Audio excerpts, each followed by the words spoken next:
Eso nunca lo esperamos. Pero fue tan leal a su grupo que actuó en todas las representaciones, con nuestro grupo hasta el final. El 6 de agosto de 1944, las tropas nazis se extendieron por Cracovia, arrestando a los hombres de entre 15 y 50 años. Wojtyła rezaba solo en su apartamento y se libró.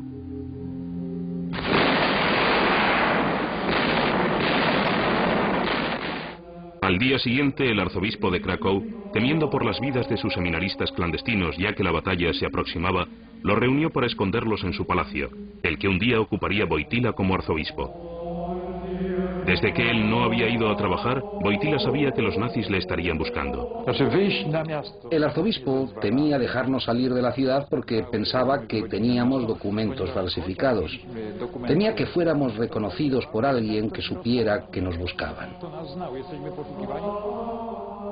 A la edad de 24 años, Karol Wojtyła había aprendido de primera mano lo malo de la raza humana.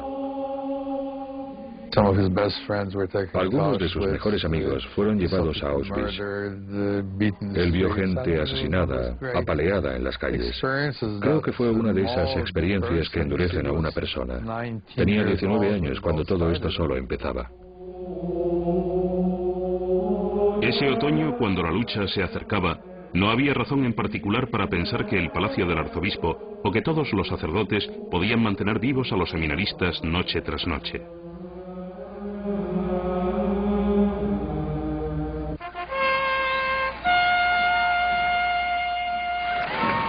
La liberación en las batallas que mantenían los nazis fuera de Polonia. Los ejércitos de un monstruo daban paso a los de otro.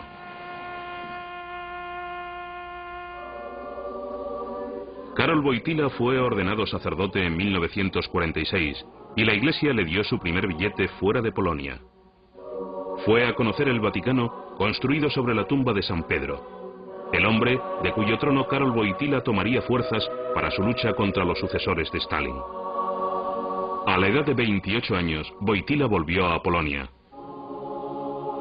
Un hombre delgado y sonriente llegó al pueblo de Niegowicz en 1948 para ser su pastor ayudante.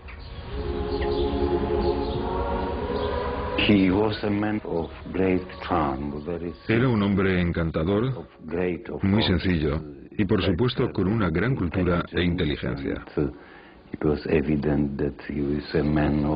Y era evidente que era un hombre de gran espiritualidad, muy amistoso y bastante agradable en cuanto al trato directo con la gente. En Niegowicz y un año después en la parroquia de San Florián, el padre Wojtyła era querido por sus parroquianos. Era famoso por las excursiones que hacía a sus queridas montañas durante sus trabajos con grupos juveniles y de estudiantes. No importaba si íbamos a través de una tormenta en el lago o en el bosque, nunca se quejaba. Y siempre estaba de buen humor y contando chistes. Para él eso era relajante. Estaba en contacto con la naturaleza. Y en esta naturaleza, obviamente veía a Dios. Cuando estábamos remando, siempre había alguien que quería ser su compañero. Había turnos porque todo el mundo quería ser su compañero. Era obvio en sus excursiones al aire libre que le gustaba el liderazgo. Creo que era un hombre principalmente tradicionalista, con una gran fortaleza y control de sí mismo. Y con espíritu para ser bondadoso y más fuerte que los demás. Era un sacerdote famoso, pero a causa de su calidad intelectual, sus superiores le relegaron de sus funciones parroquiales en 1951, por lo que pudo estudiar una carrera. En 1952, bajo la dirección de Stalin, los derechos humanos fueron de nuevo violados en Polonia. En 1953, el general jefe Stefan Wyszynski fue arrestado por criticar al gobierno. En 1954, el seminario Krakow, donde Wojtyła enseñaba, fue clausurado. Él fue transferido a la Universidad Católica en Lublin, donde enseñó ética y filosofía. Sus estudiantes le encontraban muy simpático, pero notaban su control. Es introvertido y tienes que tratarle de tal forma que se sienta a gusto y seguro contigo. Pero esto no le llevaba a desvelar sus secretos. Es un poco como un psicólogo que sabe cómo abrir tu mente, pero no mostrará la suya. Así que es una persona muy misteriosa. Publicaba su poesía bajo seudónimo. Se pensaba que el culto era inadecuado fuera de una iglesia, pero Wojtyła siempre lo practicaba donde quiera que fuera. Cada mañana celebraba una Eucaristía en lugares muy extraños. Algunos eran un bosque profundo, otros la orilla de un lago. Lo necesita y lo necesitamos. También probablemente sentía en lo más profundo que es adecuado porque está unido a los derechos humanos. Sus amigos jóvenes le apodaban tío. Llegamos a ser, en cierta forma, su familia. Y cuando uno de nosotros decidía pedir en matrimonio a una chica, antes consultaba al padre Wojtyła. Él nos casaba, bautizaba a nuestros hijos. Estas relaciones personales fueron la base para el libro de Wojtyła titulado Amor y Responsabilidad. Trataba sobre distintos aspectos del amor y afirmaba que el sexo en el matrimonio podía ser una de las cosas más maravillosas en la vida. Todas estas confidencias de los demás le infundían el mayor respeto por los sentimientos entre un hombre y una mujer. Ve a los amantes como a los que dan y aceptan un regalo.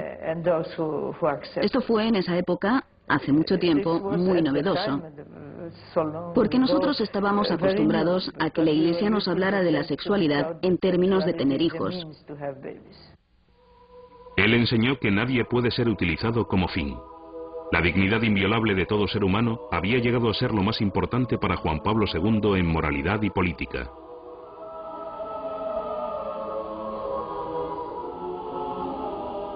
En 1956, los comunistas arrestaron al cardenal Wyszynski. En 1958, nombró a Wojtyła obispo auxiliar de Krakow. Entonces dijo: pero soy demasiado joven. Tenía 38 años. Pero el cardenal dijo: no dudes que el Santo Padre sabe tu edad. Wojtyła ahora trataba directamente con las autoridades comunistas. El cardenal Wyszynski empezó a enseñarle los secretos de tratar con los comunistas. Había encontrado en Wojtyła al perfecto compañero. Podían jugar al bueno y al malo. Desde el punto de vista de las autoridades comunistas, pensaban que Wojtyła era 20 años más joven que Wyszynski, ya que tenía una mente más abierta y más flexible. Y Wyszynski era un enemigo. Y por supuesto, ellos habían negociado duramente. Descubrió que era posible negociar con los comunistas desde una posición fuerte, aunque parezca una posición de debilidad. Creo que aprendió mucho sobre diplomacia. El joven obispo aprendió mucho más incluso sobre diplomacia en el Concilio Vaticano II, celebrado en Roma a comienzos de los 60. Todos los obispos del mundo fueron convocados por el Papa Juan XXIII para reconsiderar aspectos de la Iglesia Católica Romana.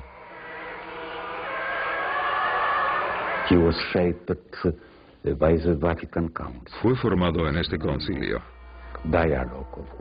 Era hombre de diálogo, abierto a otras religiones, cristianos, no cristianos, judíos. Al mismo tiempo, se convenció de que la fuerza de la Iglesia en situaciones difíciles en Polonia consistía en su unidad.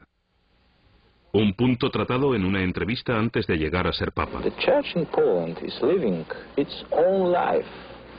And I suppose that is important for the church everywhere, to living its own life, to realize its own mission. The most important problem is atheism and Marxism. That is a anti-religious ideology and system.